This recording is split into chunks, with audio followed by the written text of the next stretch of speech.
be shamed and shot. We're afraid of our power.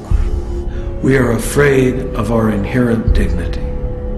What everyone is afraid of is just the simple process of life. Fear prevents people from living to their fullest potential. There is a price to pay to confront your own fears, your own anxieties, and to go deep within yourself. It is much easier to project it than to have enemies outside or people you dislike, or then you can project your problems and it's somebody else's fault. The ruthless will prevail. Whoever is the most ruthless in this situation is going to prevail. And if we pussyfoot around and want to love our enemies and stuff, we will lose. They will conquer us. And I think there's a couple billion, too many people in the world, and we have to eliminate the enemy. Anybody who wants to be a suicide bomber, we should kill their cousins, their aunts, their uncles, their mom, their dad, their brothers or sisters, 3 generations removed. Kill them all. Some people don't like what I have to say because I don't have the peace-loving viewpoint. I believe it's kill or be killed. This is a war, and that's the way it is. I've seen the rain today. It fell upon my face. I cried as I washed my sins away. I thought of you today. Wonder how far you stray. I found what happens to us all. The more interviews we conducted, the more themes began to emerge in the responses. And one prominent theme seemed to be fear. Thomas Merton, one of the greatest Christian mystics of the 20th century, once wrote, "The root of war is fear." This was certainly a timely subject for our project. Pacifists and a few leftover hippies from the 60s attended, shouting their message of love and let live. Spewing their unpatriotic rhetoric, these rebels were misinformed and in dire need of a history lesson. In 1945, the atomic bomb saved more lives than it took. Throughout civilization, nations and cultures have always clashed, with the superior army utilizing strategic initiatives, always winning. Anyone assuming everlasting peace on earth is being unrealistic and will certainly be unprepared when war touches their border.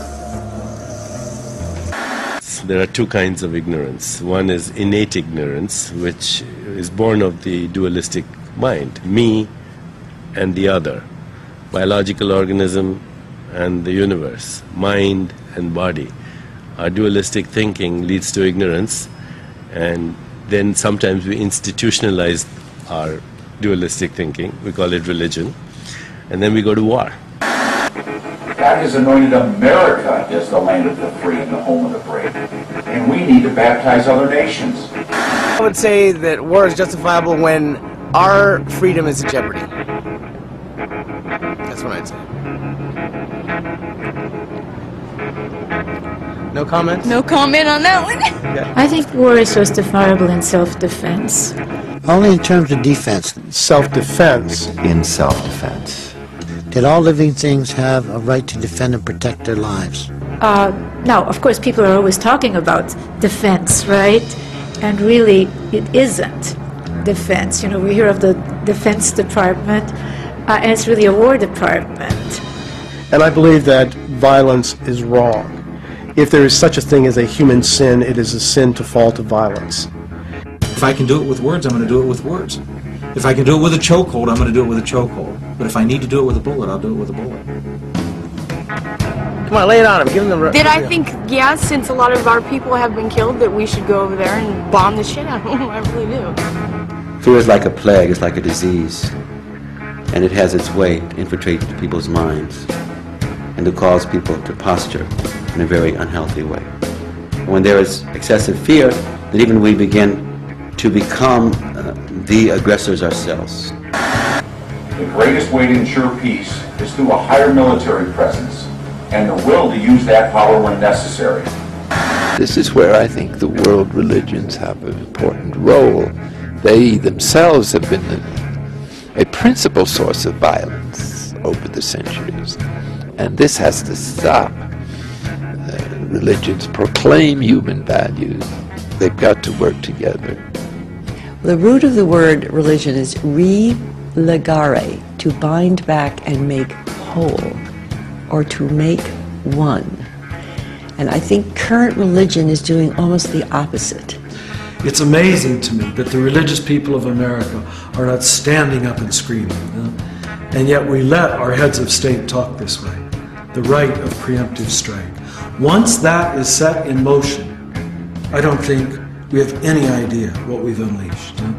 That as soon as human beings perceive the possibility of anything, which can largely be manufactured by our own fears, we have a right to go kill first. I have on my puja table Christ and Buddha and my guru and many Buddhist monks. And I've got George W. on the table. And I say, hello, Buddha.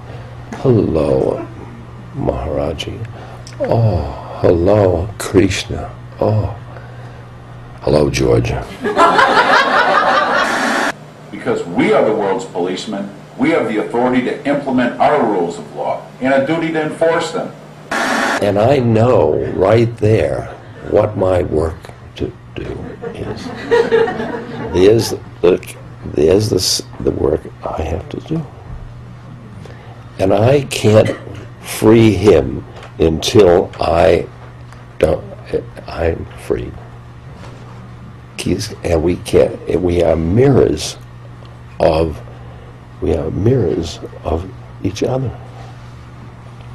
By the practice of deep listening and gentle speech, we can help remove the wrong perceptions in us and in them. And this is the basic practice in order to bring peace. And our political leaders have to learn how to do that. So if each individual, especially politician or the world leaders, as like in our country, in America, the leader of the nation, can defeat these enemies, hatred, selfish desire, and ignorance, we have no war outside. Jihad is the holy war. Now, it is said there is the greater jihad and the lesser jihad. And the greater jihad is the war against the nafs, one's own lower self. And anybody who embarks upon any serious spiritual quest has to conquer their lower nature.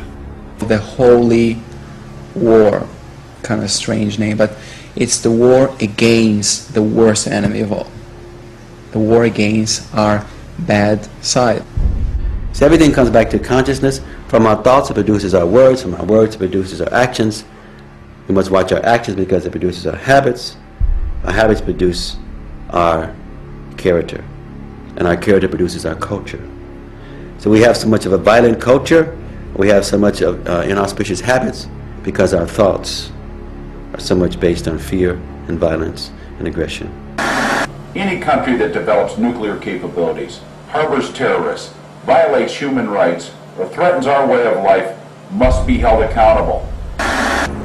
That's when war is justifiable, is when they hurt us? Yeah, it's when they hurt us and they kill our innocent people. I mean, look how many people died in...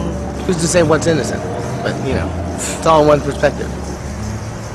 We need to look at life much more closely, the global situation much more closely. Why certain people are aggressive? Why certain people are willing to shed their own lives just to cause a little misery to somebody else? Something must be making them so desperate to do it. Does this action have anything, even 10% message here that we have to learn? I think you can't get rid of the pain until you learn its lessons. God wants us to work for justice and to deal with causes of the problem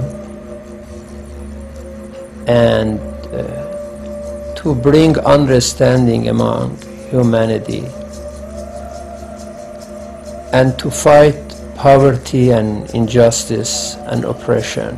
that are causes of many, many problems in this world. There is great